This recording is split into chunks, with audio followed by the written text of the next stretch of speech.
1903113 dari kelas RMIK 3B. Pada kesempatan kali ini, saya akan mempresentasikan tentang diagram DFD level 0 atau Data Flow Diagram level 0. Nah, berikut ini adalah tampilan diagramnya.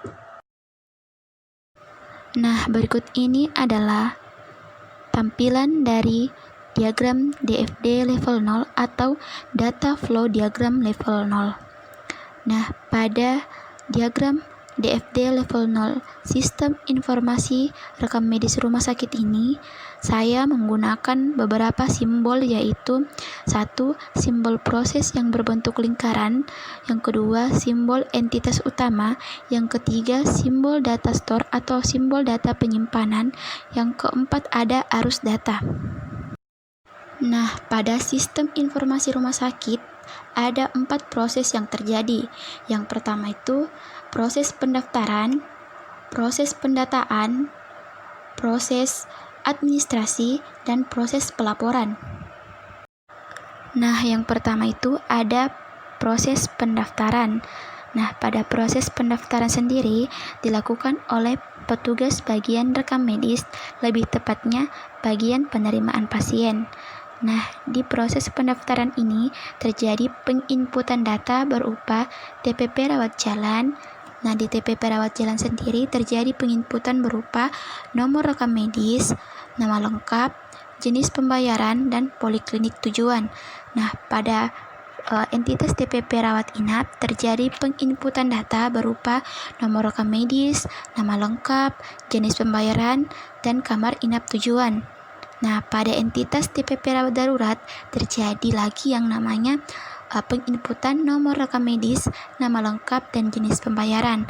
Nah, kemudian pada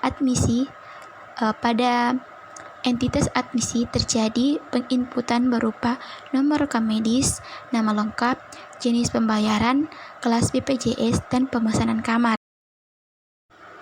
Data yang telah diinput kemudian tersimpan dalam bentuk file database yang meliputi file TPP rawat jalan dari entitas TPP rawat jalan, kemudian file TPP rawat inap dari entitas TPP rawat inap. Nah, kemudian ada file TPP rawat darurat dari TPP rawat darurat, kemudian ada file admisi dari admisi.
Nah, setelah melakukan proses pendaftaran, maka langkah selanjutnya itu adalah proses pendataan.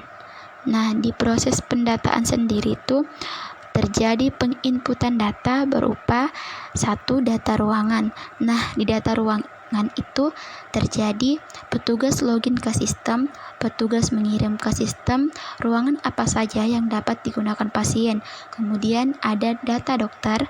Nah, di data dokter terjadi petugas login ke sistem, petugas mengirim ke sistem, dokter apa saja yang bertugas. Kemudian di data registrasi. Di data registrasi terjadi petugas login ke sistem, petugas mengirim ke sistem registrasi yang dilakukan oleh pasien di TPP. Kemudian ada data tindakan. Nah, di data tindakan itu terjadi petugas login ke sistem, petugas mengirim ke sistem data tindakan pelayanan kesehatan pasien. Kemudian ada data diagnosa. Di data diagnosa terjadi petugas login ke sistem, petugas mengirim ke sistem data diagnosa pasien oleh dokter. Kemudian di pemeriksaan penunjang terjadi penginputan data berupa petugas login ke sistem, petugas mengirim ke sistem data pemeriksaan penunjang yang dilakukan oleh pasien. Kemudian di data kamar operasi, petugas login ke sistem, petugas mengirim ke sistem data kamar operasi yang dapat digunakan. Nah, kemudian di data kamar intensif terjadi petugas login ke sistem, petugas mengirim ke sistem data kamar intensif yang digunakan pasien pasca operasi. Data yang telah diinput kemudian tersimpan dalam bentuk file database yang meliputi 1.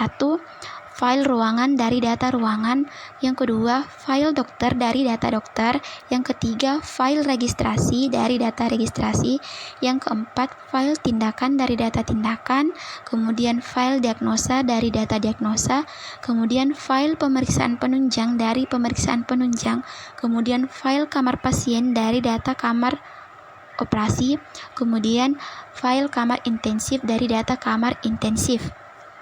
Nah, setelah proses pendataan, langkah selanjutnya adalah proses administrasi. Di proses administrasi sendiri terjadi penginputan data berupa data kunjungan pasien rawat jalan, data kunjungan pasien rawat darurat, data kunjungan pasien rawat inap, data pembayaran perawatan kesehatan, data pembayaran kamar, dan data pembayaran obat-obatan. Nah, kemudian file yang telah diinput ini atau data yang telah diinput ini kemudian tersimpan dalam bentuk file database yang meliputi file administrasi. Nah, setelah proses administrasi terjadi, maka langkah selanjutnya adalah proses pelaporan. Nah, di proses pelaporan itu terjadi penginputan data berupa laporan registrasi pasien, laporan kunjungan rawat darurat, laporan kunjungan rawat jalan, laporan kunjungan rawat darurat, laporan diagnosa, laporan tindakan, dan laporan ICD-10. Nah, setelah data yang telah diinput tadi kemudian tersimpan dalam bentuk file database yang meliputi file pelaporan. Nah, setelah pelaporan maka petugas melaporkan file pelaporan ke kepala rekam medis.